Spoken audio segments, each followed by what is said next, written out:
வேதம் கேட்போம். வெளிப்படுத்தின விசேஷம் 3ஆம் அதிகாரம். சர்தை சபையின் தூதனுக்கு நீ எழுத வேண்டியது என்னவெனில், தேவனுடைய 7 ஆவிகளையும் 7 நட்சத்திரங்களையும் உடையவர் சொல்லுகிறதாவது: உன் கிரியைகளை அறிந்திருக்கிறேன். நீ உயிருள்ளவர் என்று பெயர் கொண்டிருந்தும் செத்தவனாய் இருக்கிறாய். நீ விழித்து கொண்டு சாகிறதற்கேதுவாய் இருக்கிறவைகளை ஸ்திரப்படுத்து. உன் கிரியைகள் தேவனுக்கு முன் நிறைவுள்ளவைகளாக நான் காணவில்லை. ஆகையால் நீ கேட்டு பெற்றுக்கொண்ட வகையை நினைவு கூர்ந்து அதை கைக்கொண்டு மனம் திரும்ப. நீ விழித்திராவிட்டால் திருடனைப் போல் உன்மேல் வருவேன். நான் உன்மேல் வரும் வேலையை அறியாதிருப்பாய். ஆனாலும் தங்கள் வஸ்திரங்களை அசுசிப்படுத்தாத சில பேர் சர்தையிலும் உனக்குண்டு. அவர்கள் பாத்திரவான்களானபடியால் வெண்வஸ்திரம் தரித்து என்னோட கூட நடப்பார்கள். ஜெயங்கொள்ளுகிறவன் எவனோ அவனுக்கு வெண்வஸ்திரம் தரிப்பிக்கப்படும். ஜீவ புஸ்தகத்திலிருந்து அவனுடைய நாமத்தை நான் கிறுக்கி போடாமல் என் பிதா முன்பாகவும் அவருடைய தூதர் முன்பாகவும் அவன் நாமத்தை அறிக்கையிடுவேன். ஆவியானவர் சபைகளுக்கு சொல்லுகிறதை காதுள்ளவன் கேட்க கடவன் என்றெழுது. பிலதெல்பியா சபையின் தூதனுக்கு நீ எழுத வேண்டியது என்னவெனில், பரிசுத்தம் உள்ளவரும் சத்தியம் உள்ளவரும் தாவீதின் திறவுகோலை உடையவரும் ஒருவரும் பூட்டக்கூடாதபடிக்கு திறக்கிறவரும் ஒருவரும் திறக்கக்கூடாதபடிக்கு பூட்டுகிறவருமாய் இருக்கிறவர் சொல்லுகிறதாவது: உன் கிரியைகளை அறிந்திருக்கிறேன். உனக்கு கொஞ்சம் பலன் இருந்தும் நீ என் நாமத்தை மறுதலியாமல் என் வசனத்தை கை கொண்டபடியினாலே இதோ திறந்த வாசலை உனக்கு முன்பாக வைத்திருக்கிறேன், அதை ஒருவனும் பூட்ட மாட்டான். இதோ யூதர் அல்லாதிருந்தும் தங்களை யூதர் என்று பொய் சொல்கிறவர்களாகிய சாத்தானுடைய கூட்டத்தாரில் சிலரை உனக்கு கொடுப்பேன்.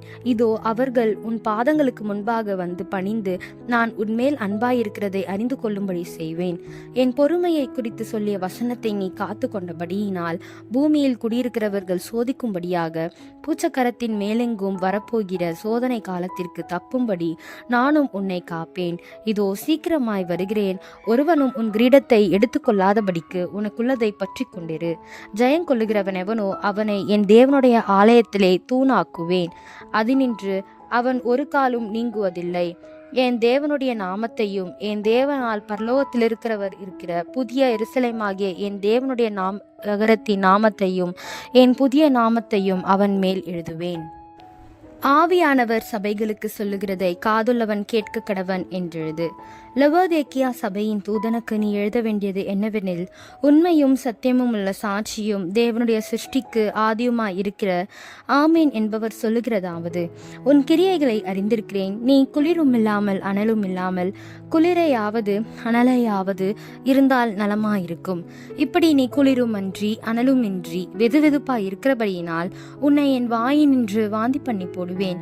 நீ நிர்பாக்கியம் உள்ளவனும் படத்தக்கவனும் தரித்திரனும் குருடனும் நிர்வாணியுமாய் இருக்கிறதை அறியாமல் நான் ஐஸ்வர்யவன் என்றும் திரவியாசம் பண்ணேன் என்றும் எனக்கு ஒரு குறைவில்லையும் என்று சொல்லுகிறபடியால் நான் ஐஸ்வர்யவானாகும்படிக்கு நெருப்பிலே புடமிடப்பட்ட பொன்னையும் உன் நிர்வாணமாகிய அவலட்சணம் தோன்றாதபடிக்கு நீ உடுத்தி கொள்ளுதற்கு வெண்வஸ்திரங்களையும் என்னிடத்திலே வாங்கி கொள்ளவும் நீ பார்வையடையும்படிக்கு உன் கண்களுக்கு கலிக்கம் போடவும் வேண்டும் என்று உனக்கு ஆலோசனை சொல்லுகிறேன். நான் நேசிக்கிறவர்கள் எல்லாவர்களுக்கோ அவர்களை கடிந்து கொண்டு சிட்சிக்கிறேன். ஆகையால் நீ ஜாக்கிரதையாயிருந்து மனம் திரும்பு. இதோ வாசற்படியிலே நின்று தட்டுகிறேன். ஒருவன் தன் சத்தத்தை கேட்டு கதவை திறந்தால் அவனிடத்தில் நான் பிரவேசித்து அவனோடே போஜனம் பண்ணுவேன், அவனும் என்னோடே போஜனம் பண்ணுவான்.